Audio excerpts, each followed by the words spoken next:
I started seeing a guy who I met on a dating app for a while. His name was Hunter. We went on like 4 dates in the span of a little over a month. At first, things seemed alright. Our first date was a quick coffee date, less than an hour.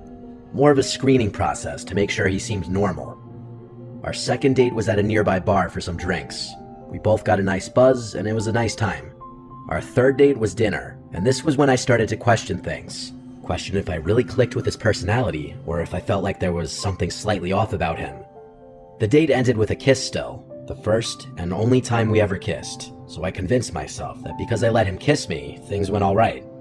It wasn't until a couple weeks later that we went on our fourth and final date. We went out for drinks once again. However, this time, I went into it with a less excited mindset, and I was paying more attention to little quirks in his behavior that I realized were kind of unusual. It's hard to explain exactly what I mean, but some of his mannerisms just gave off antisocial and borderline creepy vibes. He started to drink way too much on this date as well, and he started getting really touchy-feely at the bar trying to kiss multiple times. I'm not a fan of PDA, especially not when sitting at a bar with people next to me. I politely turned down his advances, and within a few minutes, I mentioned I was tired, heavily implying we should leave. He asked for the check, paid it, and then we grabbed our coats and left. As we were walking to our cars, he stopped me and very bluntly asked me if we could go home together.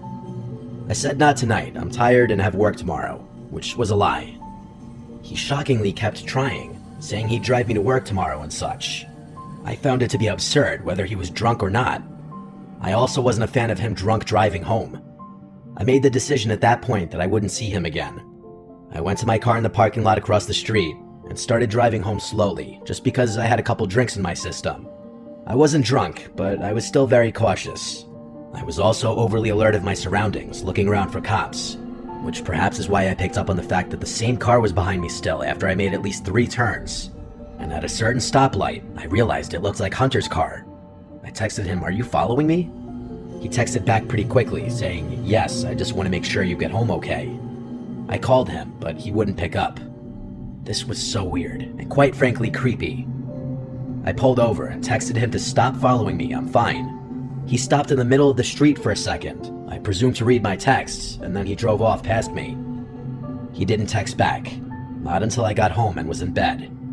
He said as follows, "I hope I didn't weird you out tonight. Sorry I got so drunk. Next time we should do something a little more low-key, like dinner at my place or something." I didn't answer. So the next morning, he followed up with, "Oh no, is the vibe dead?" I still decided to wait a bit to respond.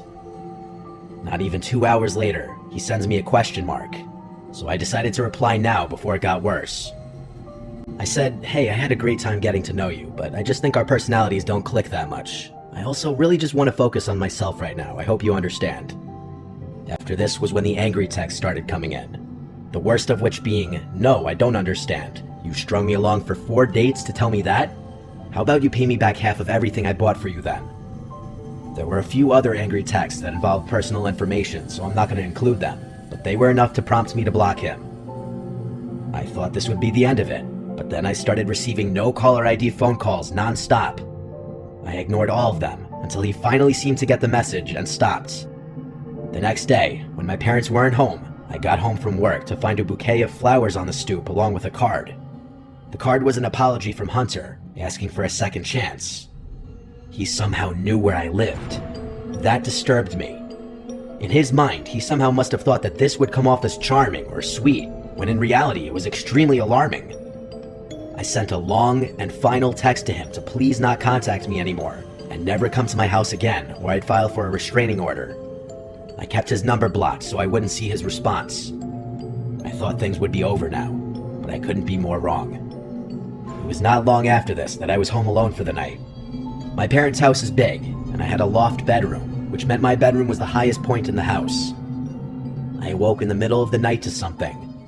I wasn't sure what it was at first, but I felt as though I was hearing noises from downstairs. I tried my best to listen closely, and then I heard what was very obviously a door opening from outside my bedroom. One of the upstairs doors. Nobody was supposed to be home that night. Even in my haze from freshly waking up, I still immediately thought intruder. I crawled out of my bed onto the floor and shimmied under the bed. Before calling 911, I texted everyone in my family asking who was home. I heard some distant noises from somewhere in the home, one of the other bedrooms. And then, my bedroom door opened, and footsteps came up the carpeted stairs. After they reached the top step, there was silence. The whole room was carpeted, so I couldn't hear any potential footsteps. And then I heard the drawers next to my bed begin opening. I held my mouth with my hands to mask my breathing. I could feel my heart racing. I heard a man's voice say, "God fucking damn it," under his breath. In that moment, I thought, wait, that might have sounded like Hunter's voice. I still didn't move, and I prayed my phone did not get any notifications now. I heard more rummaging sounds. He was going through my entire dresser. Then, I heard and felt the bed move as he sat down. I was staring at the outline of 2 shoes through the bed skirt. Even in the dark, it was visible. I don't know what he was doing on the bed, but he sat there for over 2 or 3 minutes before getting up, and I heard him say under his breath, "Fucking bitch." I heard all the drawers close, and then I heard footsteps walk back down the stairs, the door shutting, and then sounds of footsteps walking down the stairs to the living room. I called 911 now, and I still whispered into the phone just to be safe. I stayed on the line and stayed under the bed for 10 to 15 minutes until one of the police officers showed up, and I went down to meet them at the front door, and even that was tense. After letting him in, I told him everything he didn't already know from the phone call he responded to. As such, he did a sweep of the house, and during that another officer arrived, this one female, who also assisted in the search.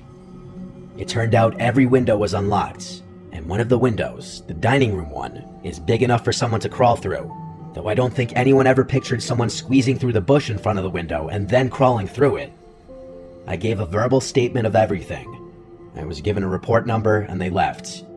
When my parents returned home the next day, they already knew everything from my texts and phone call with them. We went to the police station with my report number and gave as much information as possible, such as text screenshots, including him admitting he was following me home. They said they'd investigate, though without solid proof it was him inside the house, it was tricky. I think the case lost steam when I really didn't have any proof of anything. I did, however, successfully get a restraining order against him, and I was advised to never accuse him of having broken in, nor ever contact him again. He thankfully didn't, but from that point till the moment I moved out of my parents' house, I was always uncomfortable he would be creeping around outside. Even today, I sometimes fear he might find out where I currently live.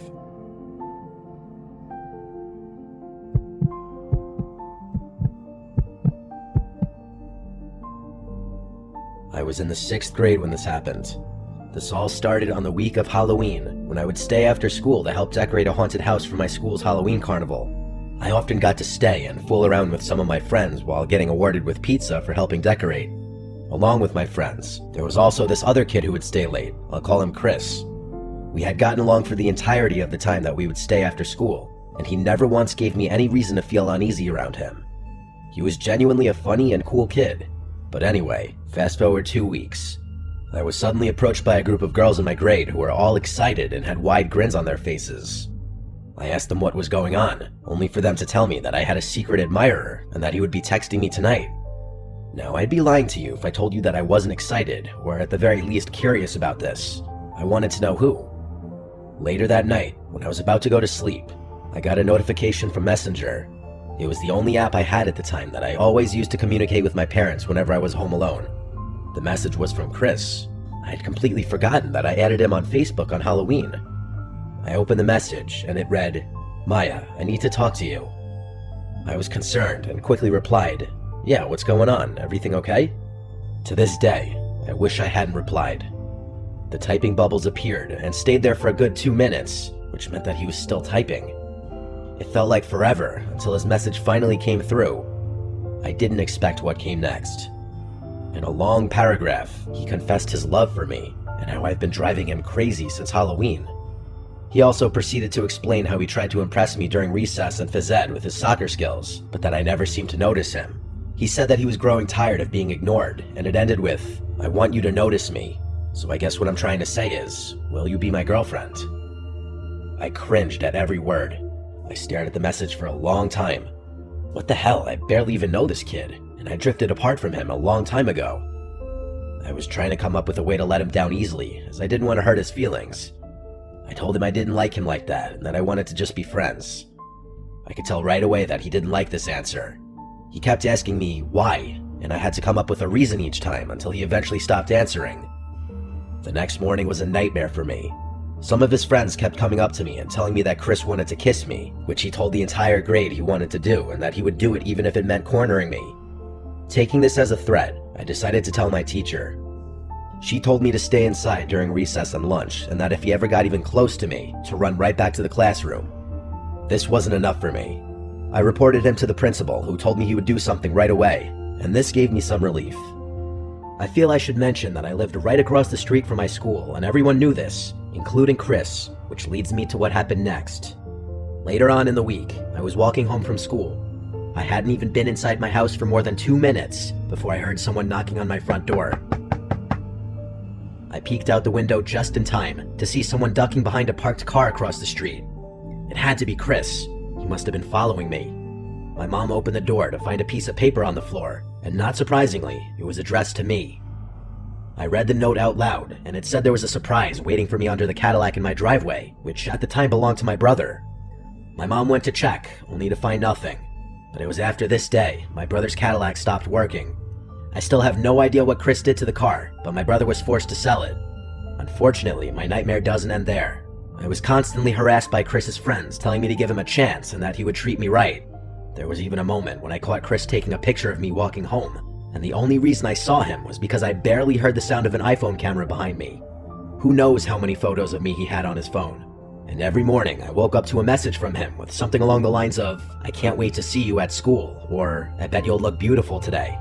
The harassment and stalking were only getting worse, and it was making me fear for my safety, especially now that he knew where I lived.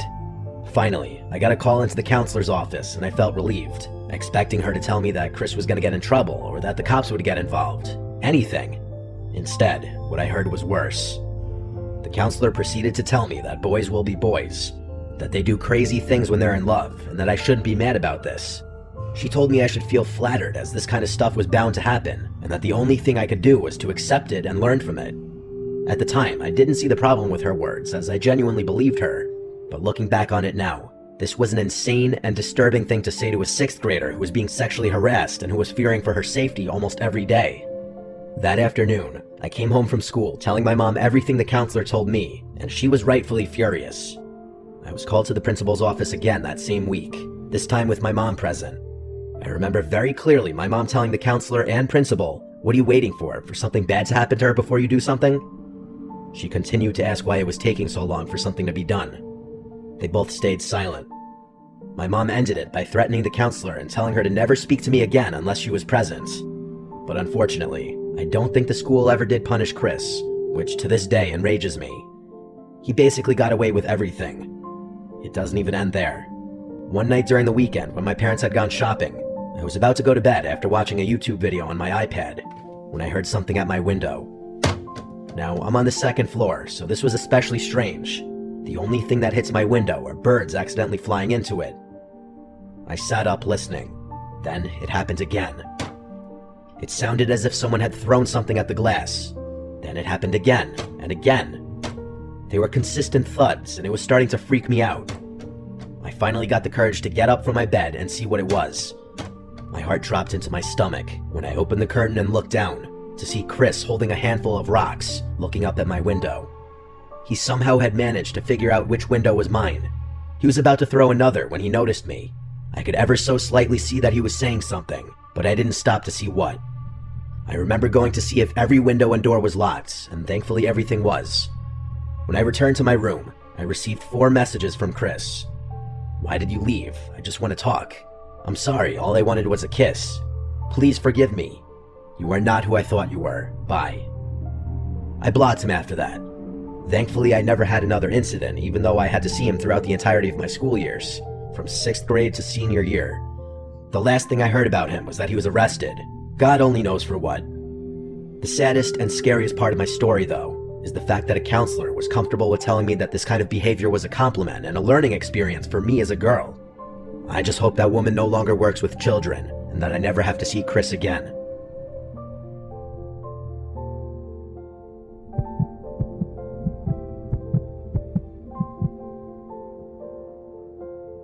want to stay as anonymous as possible with this. This was a very serious occurrence that I have PTSD about, and unfortunately, it scarred me. I'm changing all towns and names in this story, so there's no way it gets traced back to me. I've been a very reclusive person most of my life. It started at a young age. Even in my early school years, my teachers would tell my parents I had antisocial behavioral problems. I would even be included in some of the, I guess you would say,